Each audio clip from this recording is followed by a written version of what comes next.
ॐ नमो भगवते वासुदेवाय। ॐ नमो भगवते वासुदेवाय। ॐ नमो भगवते वासुदेवाय। ॐ नमो भगवते वासुदेवाय। वासुदेवाय वासुदेवाय। श्री कृष्ण चंद्र भगवान की जय। 3 times ओमकार टुगेदर। ओम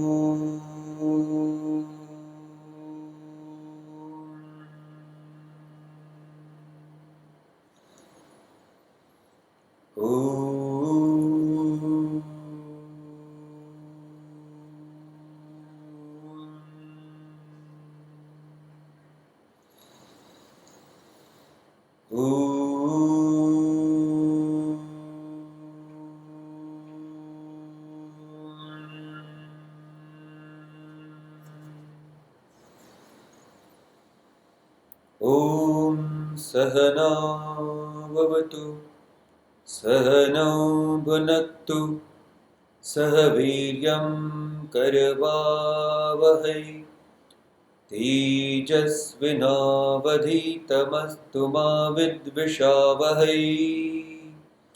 ॐ शान्ति शान्ति शान्तिः।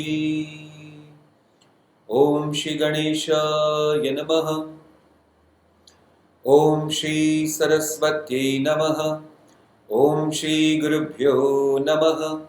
ॐ समस्त जन कल्याणे निरतं करुणामयं नमामि चिन्मयं देवं सद्गुरुं ब्रह्मविद्वरम्।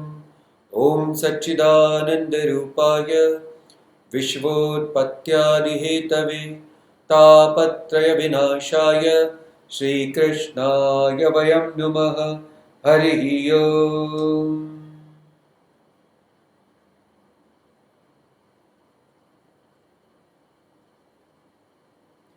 Welcome to one and all for today's question and answer session. We have Umesh with us who will ask the questions. So let us start, Umesh. Hari Om Swamiji. Hari Om. Today's first question is संपूर्ण समर्पण और शून्य स्थिति, क्या ये दोनों एक ही हैं?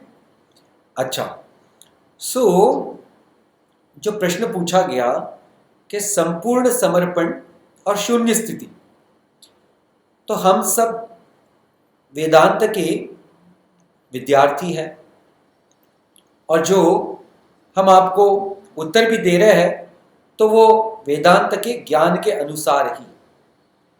इसमें मैं आपको ये बताना चाहूँगा, शून्य स्थिति ऐसी कोई स्थिति वेदांत में एक्सप्लेन नहीं की गई है।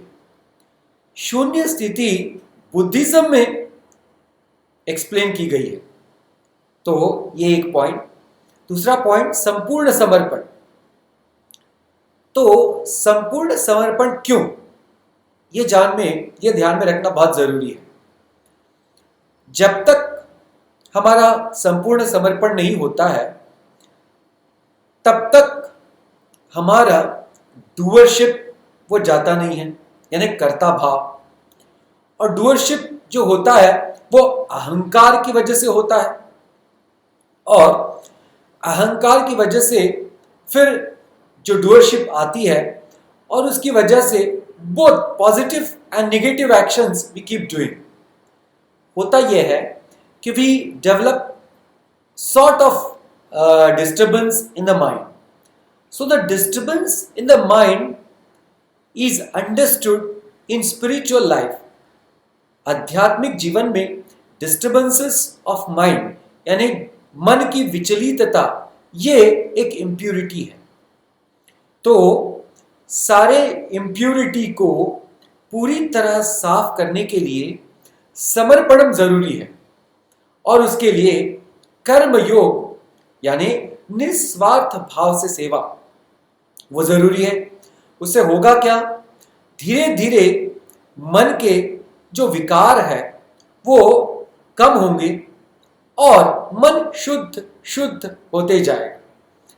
तो जब मन शुद्ध हो गया हमारे निस्वार्थ कर्म से, हमारे समर्पण भाव से धीरे धीरे, तो तब जाकर के ये संपूर्ण समर्पण का एहसास हमेशा हमें रहेगा। और जब संपूर्ण समर्पण होता है तो संपूर्ण पवित्रता मन में होती है, और जब संपूर्ण पवित्रता मन में होती है तो ज्ञान अपने आप प्रकाशित हो जाता है।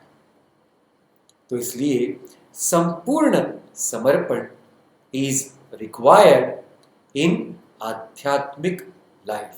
मीन्स हमारे जीवन में संपूर्ण समर्पण होना जरूरी है ताकि हम आध्यात्मिक जीवन को पूरी तरह से सफल बना सकें। Hariom. Hope I have answered your question. Next Umesh.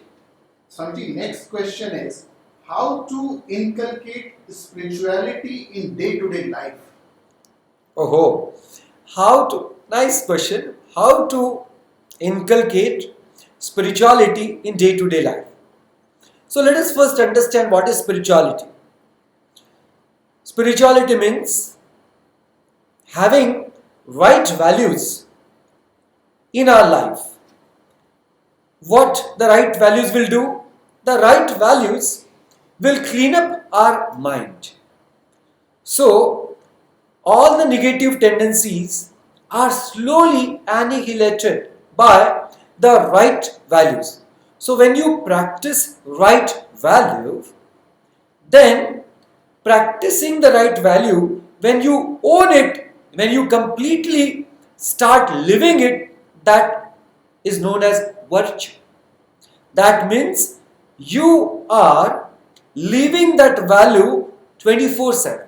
Example, take up honesty as a value.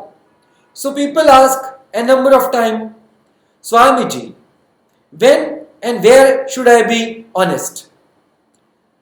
When and where? So then I asked, when and where means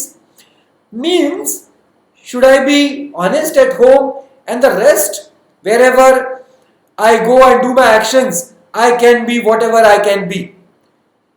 As well as in my relation, I can be honest, and the rest relatives, if they are distinct relatives, then I can be what I can be. No. See, value that is called as honesty, when we follow as a virtue, then it should be 24/7. Then that is our own virtue. So therefore, we must understand inculcating all the values, making them our own virtue, that is a real spiritual life. Next question. Next question, Swamiji, is a very sincere question. How to find success on the spiritual path? Oh, how to find success in spiritual path or life. See, success is a very infectious term, and that's why everyone's mind is continuously having this thought of success. Okay, so let us think, what is a success in spiritual life or in path? We must know in our mind we have positive as well as negative tendencies. So, positive tendencies will help us to grow in spiritual life, whereas negative tendencies will obstruct our spiritual path. Therefore, to remove or to eradicate all negative tendencies from our life, that will help us in focusing positively in our spiritual path. Important point, one more, Krishna Bhagavan explains in Bhagavad Gita, Samatvam Yoga Uchyate.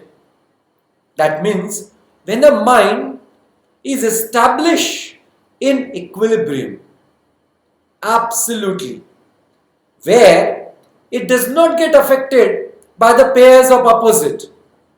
What are the pairs of opposite? Sorrow and happiness, gain and loss, victory and defeat, then the insults and the praises, so on and so forth. So, in all these pairs of opposite, if our mind remains stable, balanced, then that is a great success in the spiritual path. Bhagavan gives a great sadhana to Arjuna for this, because Arjuna's mind was totally disturbed. So he said, Arjuna, you have to develop tolerance. For what? So he says in second chapter, Matra sparshas kaunteya shitoshna sukha dukkha daha agama payino nityaha tantitikshasva bharata. O Bharat, hey Arjun, tantitikshasva, develop strong tolerance power. Why? Because all the experiences in life, agama payino anitya, they come and they go. So whatever comes and whatever goes is anyway temporary. Think about it. So a joy which comes and a sorrow which comes, nothing remains forever in anyone's life. Therefore, all these dualities, pairs of opposite, are like this. They come and they go. So Bhagavan is telling to Arjuna, for all of them, one has to develop a strong tolerance power. So even if your so-called as joy comes in life, you should not get disturbed. That means you should not get excited. Or if the sorrow comes, you should not feel depressed or agitated. If such one can attain the balance, that is a great success in spiritual life. That's what I think. Next question, please. Swamiji, next question is related to senior citizens. Uh-huh. Here the question is, please advise appropriate sadhana for very senior citizen with weakening senses, memory and physical fitness. Right. Good question. For all the senior citizens, first let me tell you about the sadhana. See, sadhana, if we start at the fag end of the life, then it is anyway difficult because our mind is not ready for such sadhana. So therefore, we must understand sadhana should start, or we must begin the sadhana at early stages of life. That's the first important point. If you have done your sadhana from the early stage of life and now it's a fag end of your life, then point number one, having practiced something for long, that becomes your second nature. That becomes effortless for you. Like if you have practiced the name of the Lord, you have taken the name of the Lord right from the beginning, very continuously, then it becomes your a great sort of second nature, and it comes automatically. For that, Shankaracharya ji has beautifully said in Bhajagovindam, Samprapte sannihite kale nahi nahi rakshati dukrun karne. Bhajagovindam, Bhajagovindam, Govindam Bhajamudhamate. At last breath of our life, if you think that it should come, the name of the Lord, if you have not practiced it, then it will not come. For that, Bhagwan Adi Shankaracharya ji gives us a suggestion that let us keep chanting the name of Lord right from the beginning, make it a habit so it becomes effortless. Therefore, my suggestion to all senior citizens, number one, please take care of your health as per your body constitution. First, eat properly, sleep properly, do some right pranayam, right yoga asana. Do not move too much from your house and go to the different places. Then have a little time for a japa, which is very focused japa. That means without any distraction. And if you cannot read much, then you can listen at least something. Or if it is, even if it is difficult to listen, then what is required, if you can, whatever listening is if also difficult, then I would suggest the best and the most preferred for senior citizen is a japa. So, sometime with mala, sometime without mala, just remembering the Lord and meditating on the form of Lord where your mind can be very focused. Hope it is enough. Next question, please. Swamiji, next few questions are related to karma and prarabdha. Okay, Let's take one by one. okay. First is it correct to understand that our current body and current state of mind is because of our karma and prarabdha? If yes, then it is whose prarabdha? Because self is beyond any conditioning. Then is it prarabdha of body, mind and intellect? Please explain. Okay. See, we must understand that the self, which is Atma Tattva, the Brahman, is anyway absolutely unattached to anything in the world. Asanga. Then it is Ajaha, that means unborn. It also has no aim, Ananta. So, to this self, the Atma Tattva, nothing can touch. Nothing can touch. So, when this Atma Tattva gets conditioned, which is called as Jiva Atma, this Jiva Atma develops the Aham Bhava with the apparatus through which it is working. And therefore, this Prarabdha is to this Jiva Atma and not to the self at all. Okay? What is Prarabdha? The actions which you have done in the past but did not get the results of all the actions. Such actions gets accumulated as an Sanchita Karma. And at right time, this Sanchita Karma, a portion of Sanchita Karma gets fructified. And this develops this body. This gives this body. And that's how the body, it's an effect or it is a prarabdha. That one has to be very clear about. So, in Vivek Chudamani it is explained by Shankaracharya ji's prarabdham pushyate vapuh. That means this body is pushed into a different situations by our own prarabdha. Okay, next question please.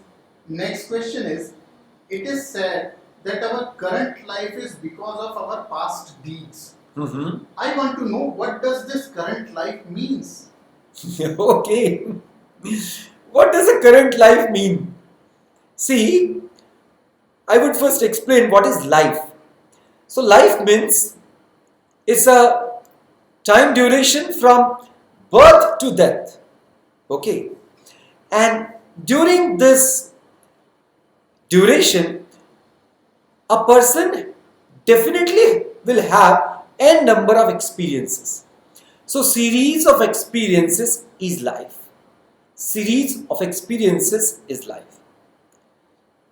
Then what are all experiences which will come in the life, good and bad, are definitely because of our past actions. So going through all good and bad experiences of life is called as a current life, and the experience of these all good and bad incidences will give you a different impressions that also comes in this current life. So that's how you can understand as a current life. Next question, Swamiji. Each one of us react to certain events differently. Yes. So, is it because of my prarabdha that different situations come in my life? Or is it because of prarabdha that I deal with these situations in easy manner or difficult manner? Oh, it's a good question. See, very important point. Situations definitely comes because of our past life, and not only past life, but due to the action done in the present life too. So both situations do come because of the present actions.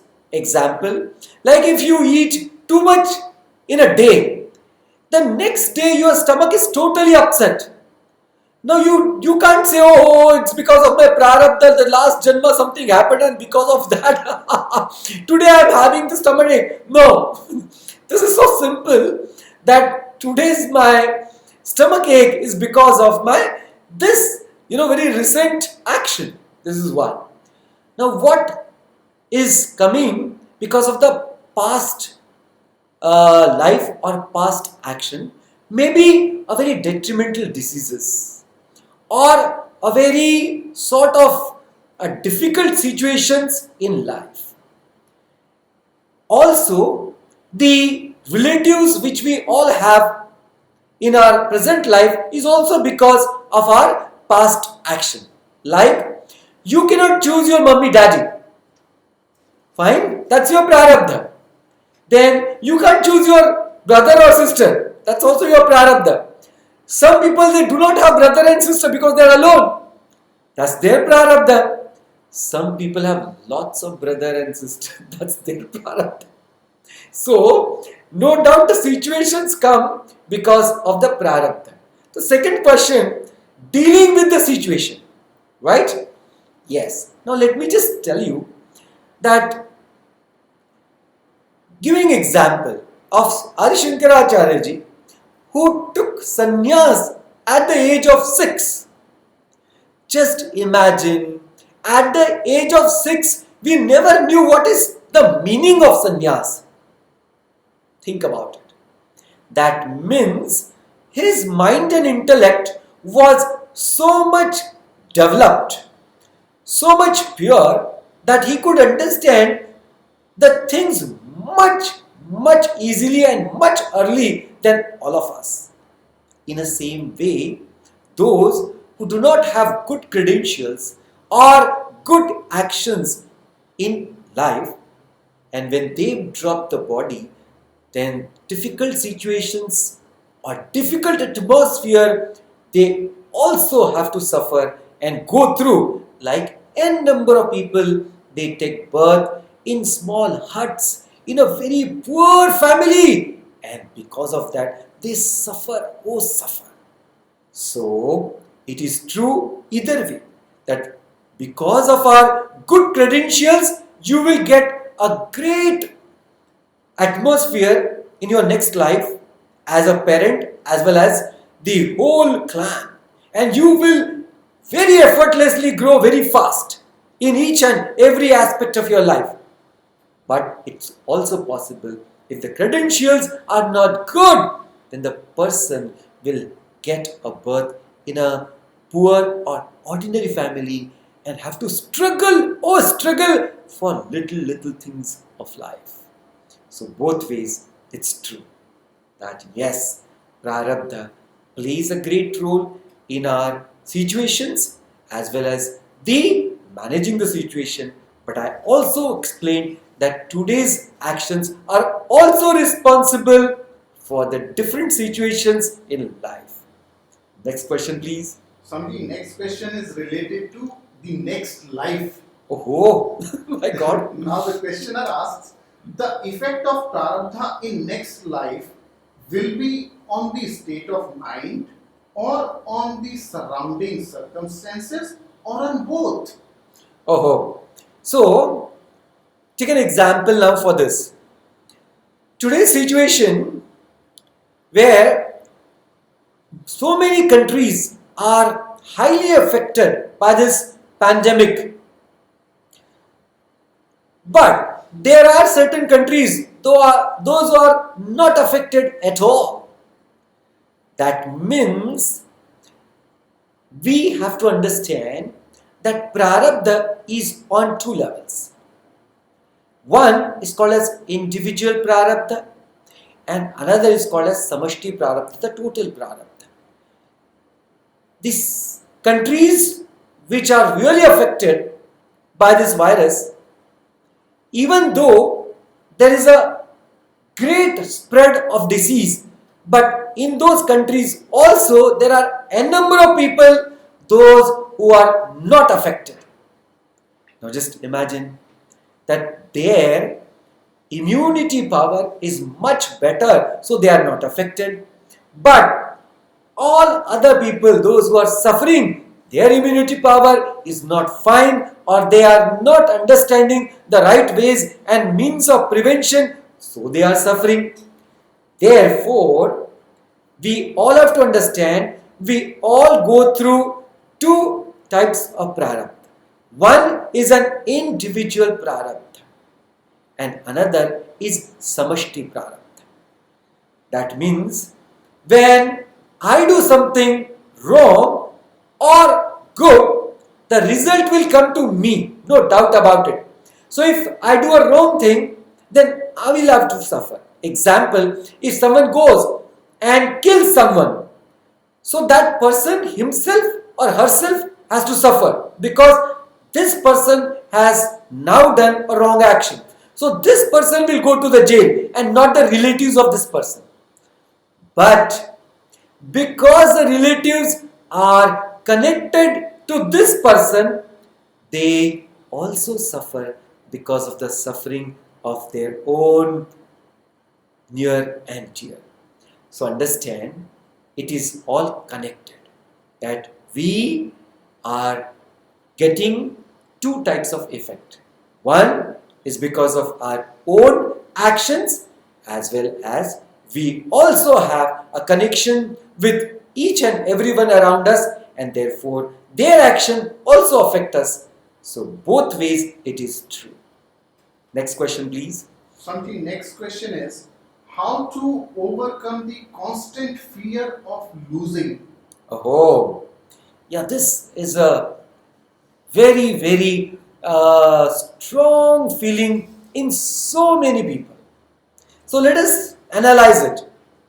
So according to Vedanta, we must understand everything happens because of a cause. So fear is an effect. What is the cause? The cause of fear is attachment. The cause of fear is attachment. What is this attachment? This attachment is to the things and beings. Things and beings. Beings means people around us. Things means all objects what we all carry or what we hold on to. So the more we hold on to the object or being for the joyful experiences in our life, so much we will have an insecurity that if I lose them, I will lose my happiness. Therefore, I hold on to the object as well as people. So one has to be very clear that this only can go with right knowledge. Because ignorance of our true self, that means who am I? When I have ignorance about my true self, I consider myself as a body, mind and intellect. So I protect myself to the great extent and I have a fear of losing this body, as well as I have a fear of losing the object and beings which also gives happiness to me. So therefore, if we get a right knowledge that my true nature is complete consciousness, Satchit Ananda, and I am a nature of happiness, so there is no wrong understanding now that receiving happiness from object or being, then only our attachments will go. The first attachment we have to really give up is this body. So if this delusion is cleared that who am I, the rest everything is clear like that. Hope you will get it. Next question please. Yes. Swamiji, next question is how to deal with evil amongst family and friends. How to deal with evil. Evil. Okay. Amongst family and friends. Okay. Disseminating them is not possible without harming myself. Okay. Then she asked, or the questioner asked another question. I would also like to know if only 8 people were alive after the Mahabharata war, what was the point of establishing dharma? Okay, first and foremost, the first question, that if we have negativity around us in family, then what should we do? The first and foremost point, see, we have to be very strong.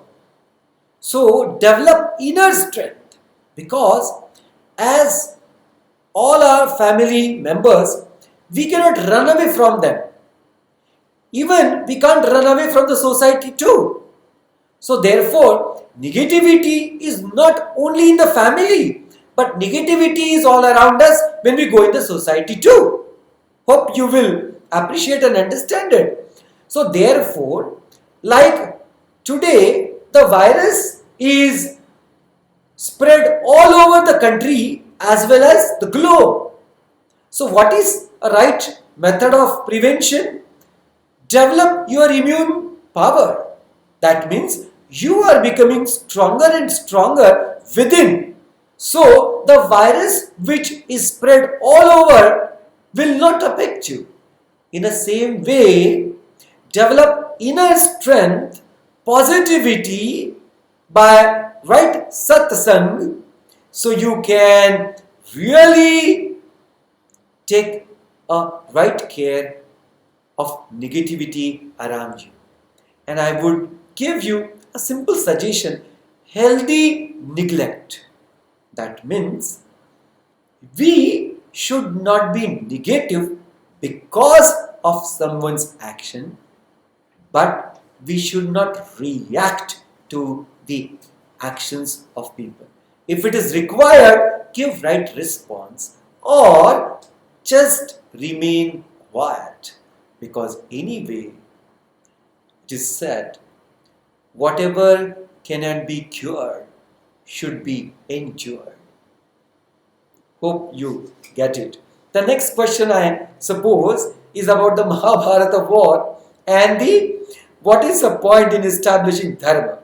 So understand, without dharma there cannot be harmony and peace. Like if there is a disease in our body and which is detrimental, so no one can be at peace at all. So doctor if advise that you have to ampute your certain portion of the body, certain organ of the body, then immediately the patient says yes, because otherwise it is detrimental to the health. That means if we can give it up for the sake of our harmonious as well as peaceful life, our own organ of the body, in a same way to establish the dharma, whatever sacrifice we all have to give, we must give. Then only it is possible to have a harmonious and peaceful life. Because without that, no one can really enjoy the life also. Hope it is clear. One more question and that's all. Right, Swami. So the last question we take up is, to realize the self or to attain the truth, what marga would you suggest? Bhakti marg or Gyan marg? Oh, nice question. See, to realize the self, the first and foremost, your quest about the truth should be genuine. Please listen and please note it. To realize the self, your quest about the truth should be genuine. If it is genuine, then one has to understand what quality of mind I possess. If my quality of mind is absolute dispassion, full of dispassion, then the path of knowledge is fine for such person. But if my quality of mind is of emotional sort, then I must prefer the bhakti marg. But let me tell you, see, both paths are supporting each other.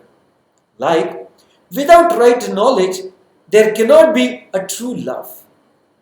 And same, without true love, you cannot have a right complete knowledge. Therefore, my suggestion is balance both equally and understand that whatever you can take it up, like if you take up, like I said, with the quality of your mind, a path of knowledge, it should be supported by the love. And if you take it up, the path of bhakti, devotion, it also should be supported by right knowledge. Then your spiritual quest will be a very fulfilling and complete. I thank one and all for sending your questions, because it's very interesting to dwell on these questions and find out the answers. Anyway, whatever answer we all trying to understand is from the knowledge of Vedanta. Hope you will appreciate and understand it as and when you think about it correctly. Once more, thank you, and one small request, that is question answer session is definitely helpful for a lot of people, because people keep calling me and telling that yes, this is helping us to the great extent. So if you can share this link to your friends and near and dear relatives, it is helpful, or it will be helpful for them too. Let us chant Shanti Mantra. Om Purnamada Purnamidam Purnat Purnamudachyate Purnasya Purnamadaya Purnameva Vashishyate. Om Shanti Shanti Shanti. Hari Om. Shri Gurubhyo Namah. Hari Om. One more point let me clear, that if your question is not answered yet, definitely it will be answered in the next session, because we have a lot of questions with us. So stay with us. See you next time, next Friday, 11 a.m. Till then, Hari Om.